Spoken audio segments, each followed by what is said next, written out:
Kitang-kitang ebidensya. Pwede na silang mag-quarry yung may-ari nito.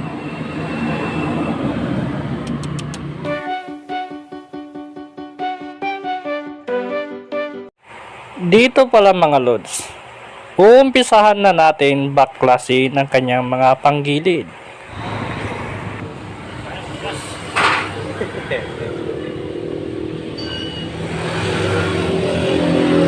Ayang naglasong.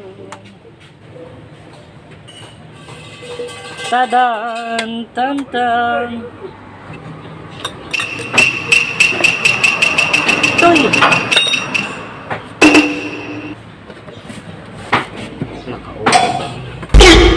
Ay, lubog.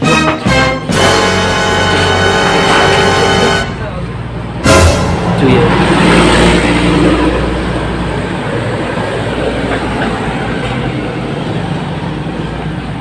May mina ng ginto. Pwede na siyang Diretso ng throttle. tinamaan.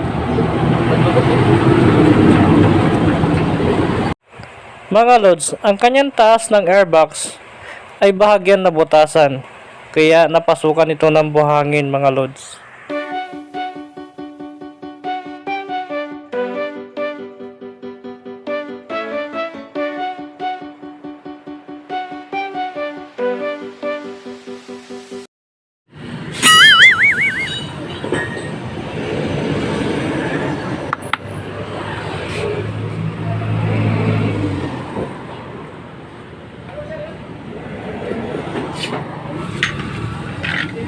Ayan mga lods, kitang-kitang ebidensya. Pwede na silang mag-quarry yung may-ari nito. Ay nako. Next, babaklasin na natin.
Yan mga lods, pagkatanggal natin ng kanyang lock, tatanggalin natin yung plate at tatanggalin natin tong mga spring niya mga lods para malinis natin ito ng maganda.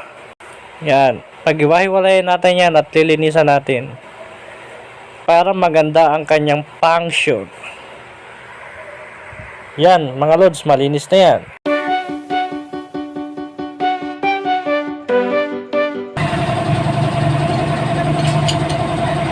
Lagyan natin ng konting pampadulas dito mga lods.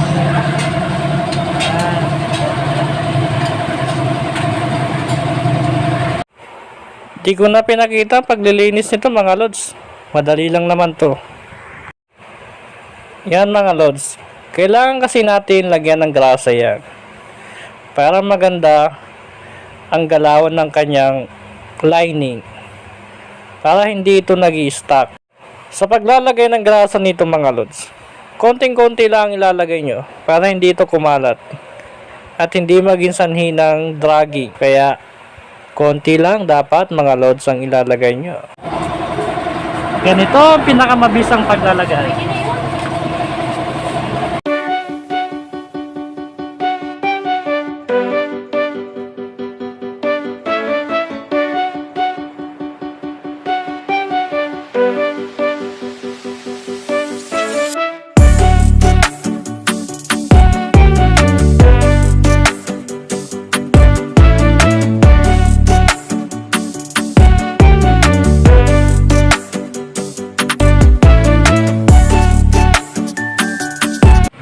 Pagkatapos natin ikabit yung kanyang spring sa lining, aasimbolin na natin ito. Mga lods, sa pagkakabit pala niyang plate sa kanyang lining, ang pagpukpok niyan, lalagyan ng konting lambing. Huwag pukpok ng pukpok. Kailangan ang pukpok ay may konting lambing.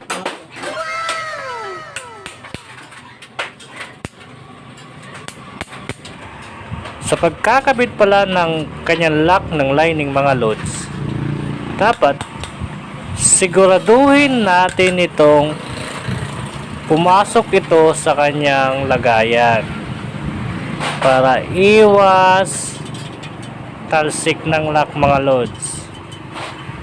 Sisiguraduhin nyo lang na pumasok yan. At pag sure na ang paglalagay natin ng lock mga lods, isusunod naman natin yung torque drive. Lilinisan natin ito at riripakan natin ng grasa. Papalitan natin yung lumang grasa mga lods. Ayan, ganyan lang ang pagtatanggal niyan mga lods. Kunting pihit, kunting mekos-mekos. Yan mga lods, ganyan lang. Tatanggalin natin yung lumang grasa niyan mga lods. Tatanggalin muna natin yung tatlong pin. Yan mga lods, so nalaglag na yung isa. Dalawa.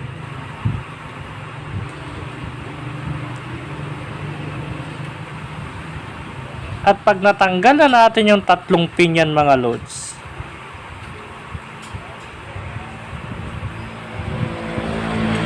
paghihiwalay na natin yung torque drive. Medyo mahirap lang matanggal yan. Paghihiwalay natin yan mga lods. Ayan. Tsaka natin tatanggalin yung lumang grasa niyan. Lilinisan ko lang bahagya mga lods. At habang nililinis na nga pala ni Meg yung kabilang drive, torque drive, dito naman ako sa kabila. Tatanggalin ko yung lumang grasa niya mga lods. Pupunasan ko yan gamit ang tissue. At konting mekos-mekos. Ganyan lang mga lods. Mekos-mekos mo lang yan. Huhugasan nating bahagya ng gasolina mga lods. At pagkatapos natin mahugasan ng gasolina yan, pupunasan natin ulit ng tissue yan mga lods. Yan. Sisiguraduhin natin walang natirang grasa niya mga lods. Yan. Yan. Kailangan malinis. Yan. Para na tayo nagsasalamin yan. Ang kintab niya mga lods.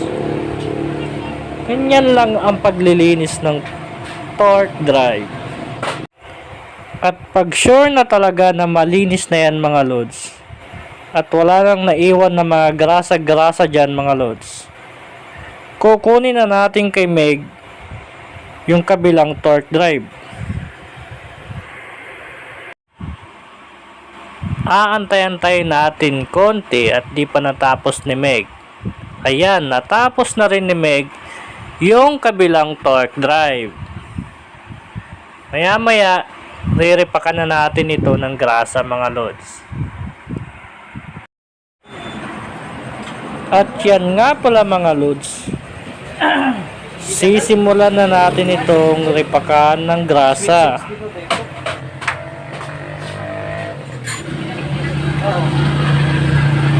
Gagasahan natin ito mga lods para maganda. Iripakan natin siya ng grasa.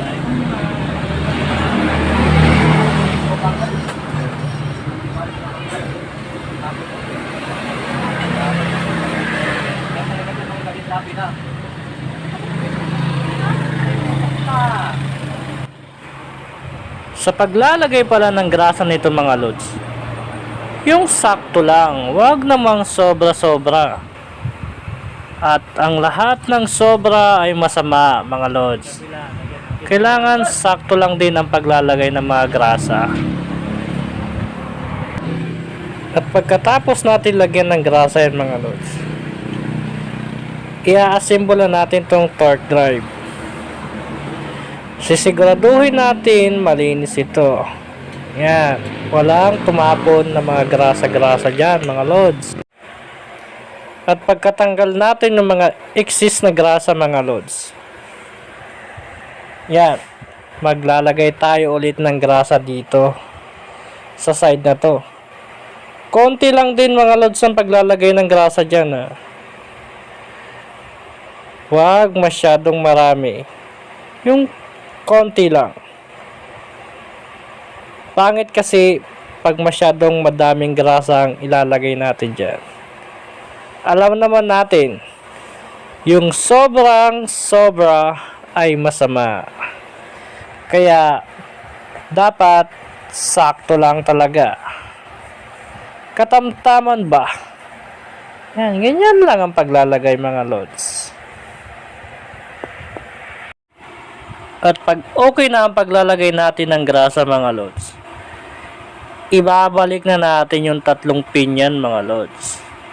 Importante yan. Dapat di natin makalimutan yan mga lods. Pag naikabit na natin yung 3 pin na yan mga lods, Sana po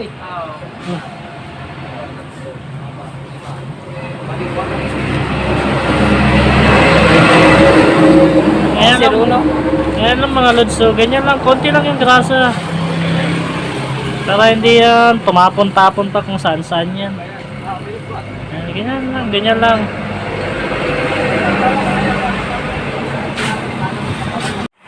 At pag na-assemble na natin yung kanyang torque drive mga lods, i-exercise natin ng ganyan yan mga lods.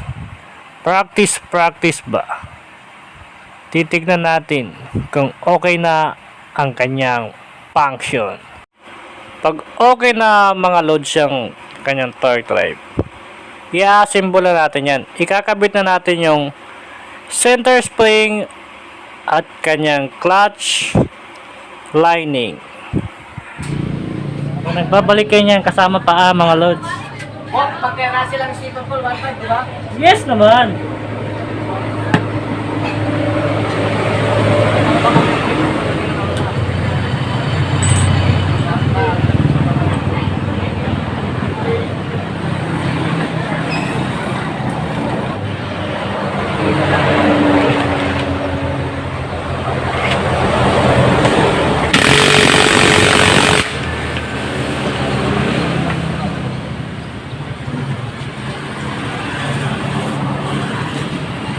Goods na to. At habang nga pala nagre-repack ako ng kanyang torque drive, si Meg nilinis na itong kanyang crankcase. Yan, malinis na malinis yan mga lods. Quality. Ganyan kalupit si Meg.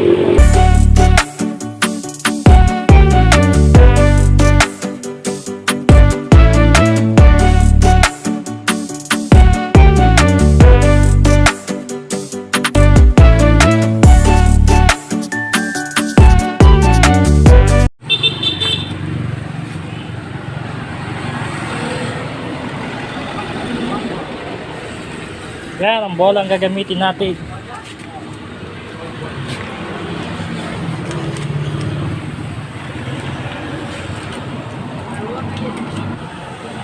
Pacing tayo, pacing. Yan, yung makapal dyan.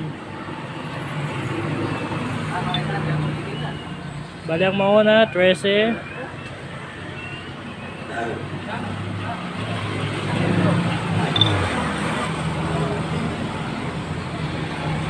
Once.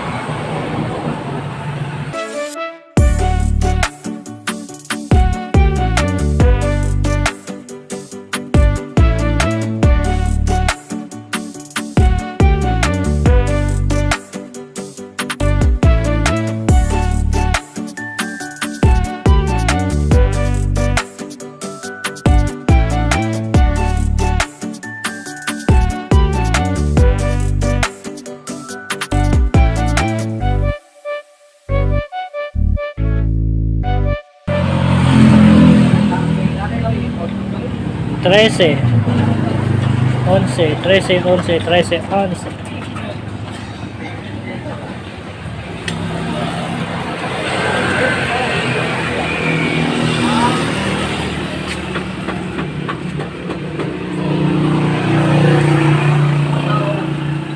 Papalitan na din natin ng slider piece. Kanino motor yan? Ha? Kanino motor yan? Magawa lang?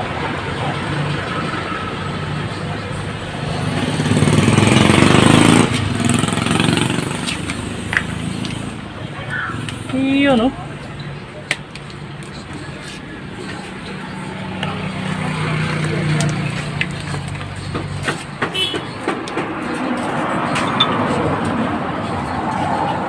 Sa pagkakabit pala nito mga lods. Saan yung makapal? Dito nakaharap.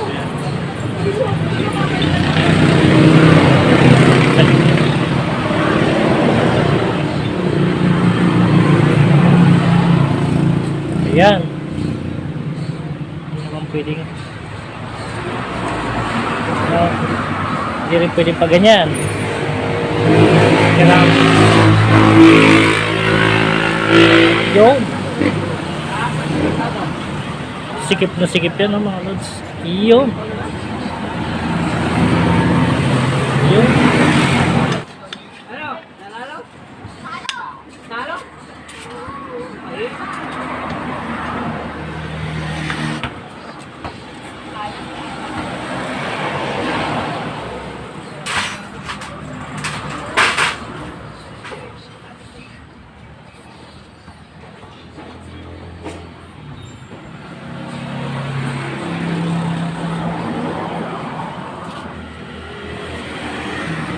Kabit ng bell.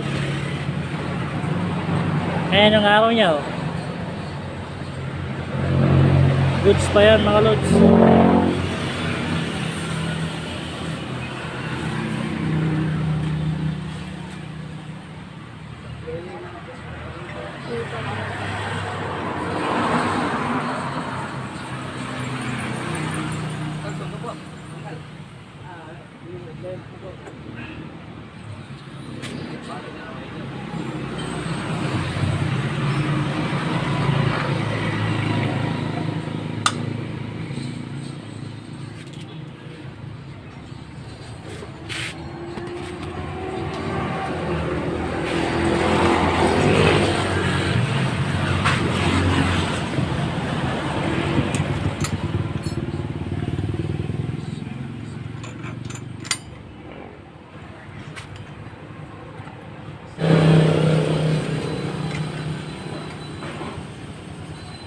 Kailangan siguraduhin nakasampa to para hindi masira.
Ayan mga lods, kakabit na natin yung kanyang takip.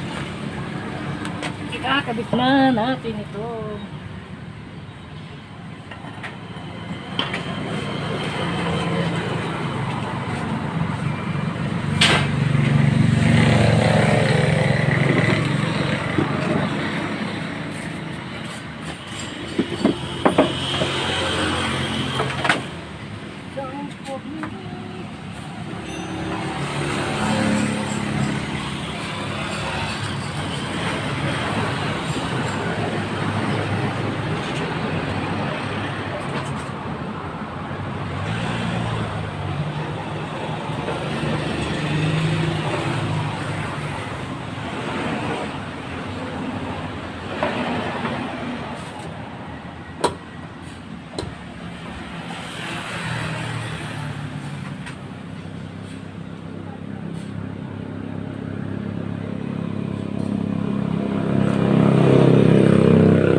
Kaya pong gawin ka no?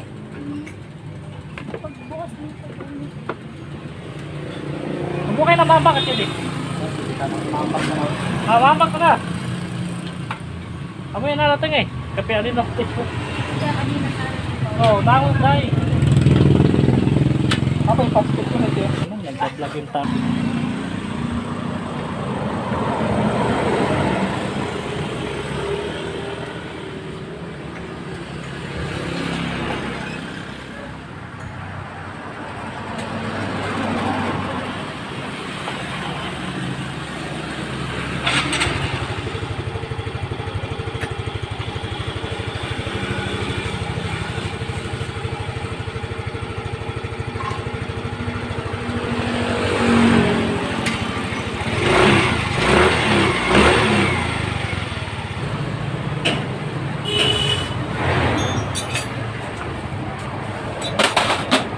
Road fish.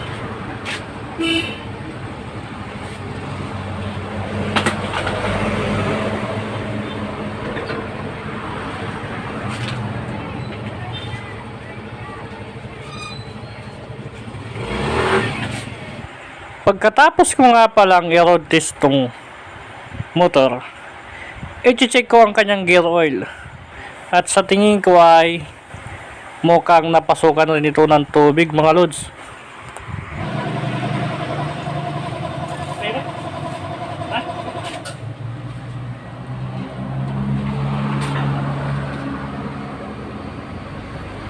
It's a miracle.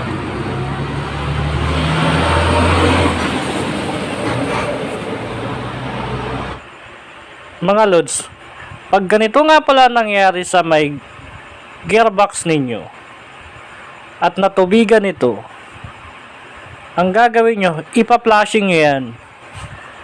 Hugasan nyo ng gasolina at pagkatapos mahugasan ng gasolina, papasundan nyo yan ng diesel.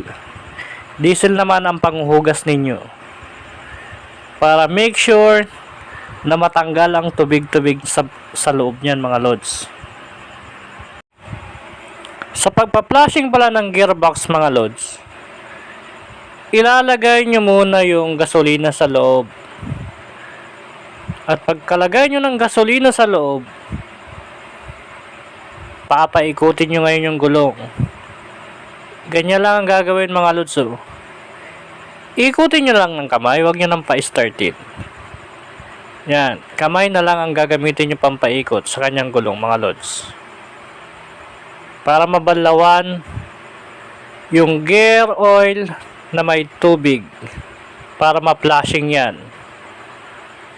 At pag maputi na yan, at mukhang wala ng tubig, ibig sabihin mga lods, okay na yung pagpa-flashing yan. Pagkatapos natin hugasan ng gasolina yan mga lods, Isusunod naman natin yan diesel ang panghugas dyan. Pagkatapos natin lagyan ng diesel yan mga lods, same procedure, imekis-mekis, tornado. Yan ang gagawin natin dyan mga lods. Ganyan lang, tornado, insan. Ikot-ikutin natin para matanggalan. Mukhang kulang pa rin sa pagpa-flashing to mga lods. Medyo may tubig pa yung lumalabas. Hindi pa malinaw yun. Kaya kakailanganin pa natin to ng flashing pa. Kunting flashing pa to mga lods. Lalagyan natin ulit to ng diesel mga lods. Diesel na pala ang pinapa-flashing natin ngayon mga lods. Pampa-final natin yung diesel mga lods. Yan, lalagay natin ulit. Same procedure insan. Tornado mo na yan. Yan, gamitan mo ng tornado insan. Yan. Yan mga lods, mukhang hindi pa okay.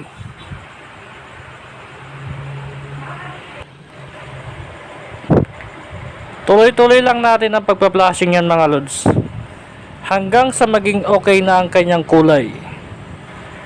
Kasi medyo malabo pa rin eh. Kulang pa sa flashing kaya ipa-flashing natin ang ipa-flashing hanggang sa malinis na ito mga lods.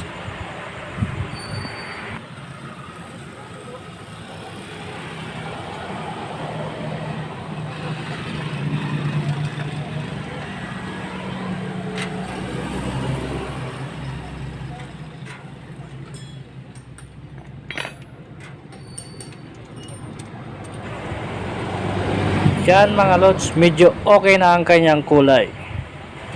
Yan, mukhang wala na itong tubig. Ngayon, ang gagamitin natin dito, gasolina naman. Pampapainal na natin yung gasolina mga lods. Pagkapatayo natin ang gasolina niyan, okay na yan mga lods. Sasalinan natin ng gear oil. Nangis.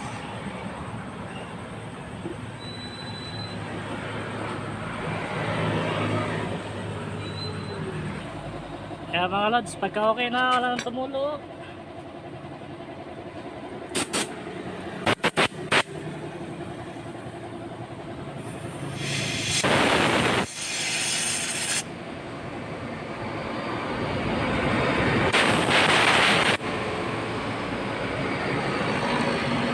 At pag okay na yung mga lods, ibabalik na natin yung kanyang drain plug.